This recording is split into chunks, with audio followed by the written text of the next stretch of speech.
سانحہ ارلائی اسلام آباد کے خلاف امامیہ جرگہ خیبر پختونخوا نے پشاور میں احتجاجی ریلی نکالی۔ ریلی میں بڑے چھوٹوں نے ہاتھ میں احتجاجی خطبے اٹھائے ہوئے تھے۔ مظاہرین نے کہا کہ وقت کا تقاضا ہے کہ دہشت گردوں کو فنڈنگ کرنے والوں کو بھی قرار واقعی سزا دی جائے۔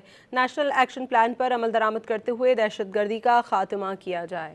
سانحہ ارلائی اسلام آباد کے خلاف امامیہ جرگہ خیبر پختونخوا نے پشاور میں احتجاجی ریلی نکالی۔ ریلی میں بڑے چھوٹوں نے ہاتھ میں احتجاجی خطبے اٹھائے ہوئے تھے۔ مظاہرین نے کہا کہ وقت کا تقاضا ہے کہ دہشت گردوں کو فنڈنگ کرنے والوں کو بھی قرار واقعی سزا دی جائے۔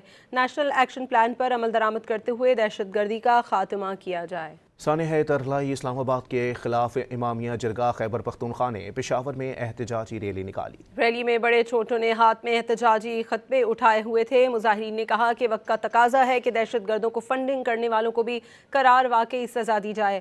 نیشنل ایکشن پلان پر عمل درآمد کرتے ہوئے دہشت گردی کا خاتمہ کیا جائے۔